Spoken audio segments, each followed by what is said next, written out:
evil. Backbiting is a major sin. It is a major sin with which Allah subhanahu wa ta'ala has threatened His punishment. He has mentioned through His Messenger sallallahu alayhi wa sallam for the tale bearers a specific punishment in the hellfire.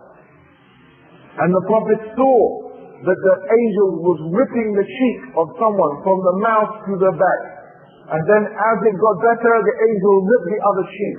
Like that and like that and like that forever and ever. And this was the punishment of the tale bearer, the one who was carrying the tale, who was telling lies about people and spreading, oh, did you know such and such said this and that, who did this and that, and said such and such.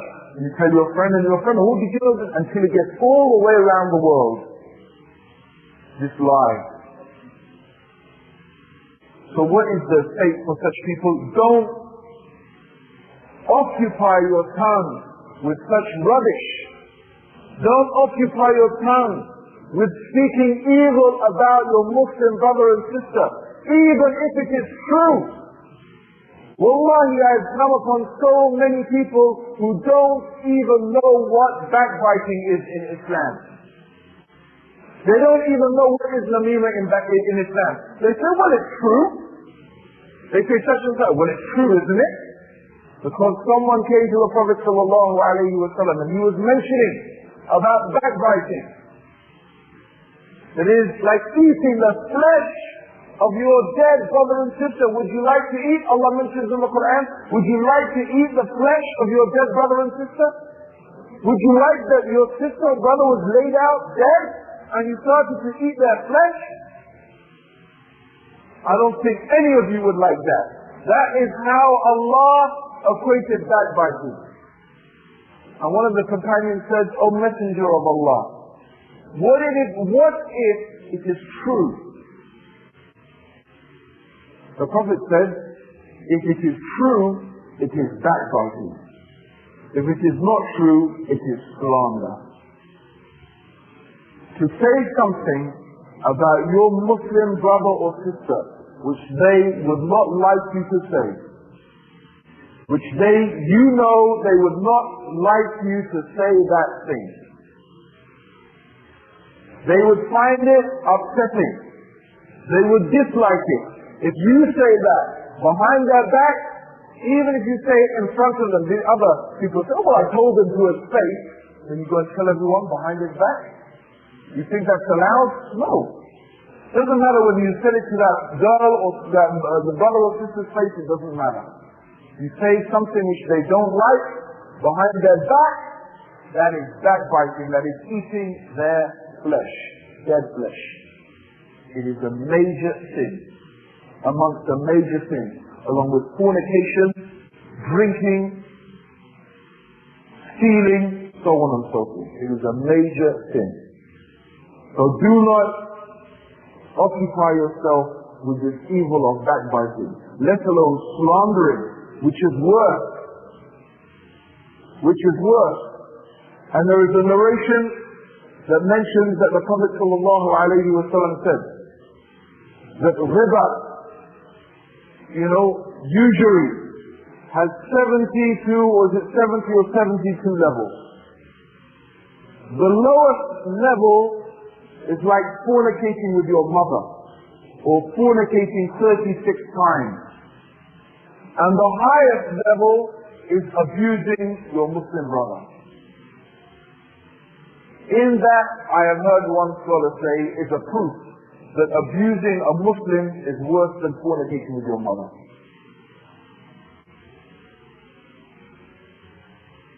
So how is it when you sit there and you backbite and you slander your Muslim brother and sister?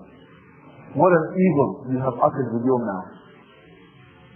We advise sincerely our Muslim brothers and sisters to be far away from chitty-chatting, spreading rumors, gossiping, backbiting, slandering, jealousy, hatred, envy. And we advise our Muslim brothers and sisters to benefit from the fruits of the tongue. What are the fruits of the tongue? The fruit of the tongue is the dhikr of Allah subhanahu wa ta'ala. reading the book of Allah, mentioning the names of Allah, mentioning the dhikr of Allah, discussing what is halal and what is haram, enjoining what is right and forbidding what is wrong. This is what we suggest to myself and to our Muslim brothers and sisters that they occupy their time and their energies with. And please beware of a shaitan who is our sworn enemy. Shaitan who wants to divert you from the remembrance of Allah and who wants to take you far away from the straight path of Allah subhanahu wa ta'ala. Shaitan who has sworn to lead us to destruction. Beware of his tricks, beware of his plots, beware of his plans. Allahumma salli ala Muhammadin wa ala alihi wa sahbihi wa sallam. How should a Muslim sister treat other Muslim sisters who are not wearing hijab or acting as good Muslim women?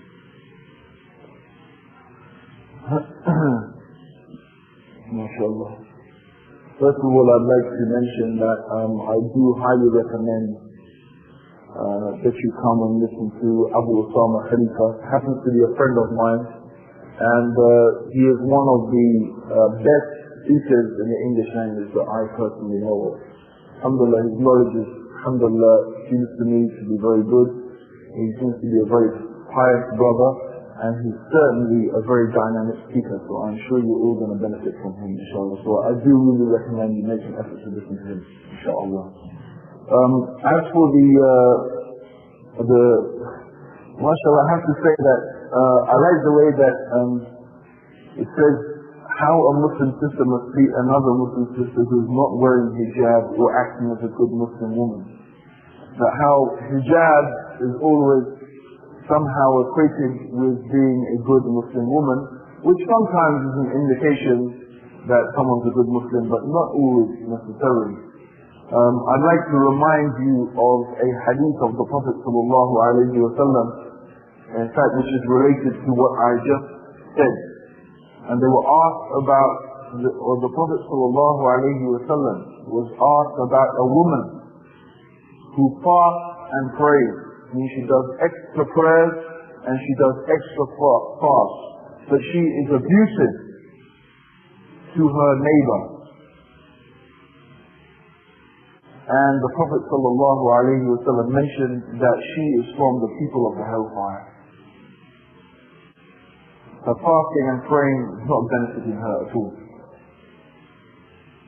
So, being a good Muslim is not only about wearing hijab.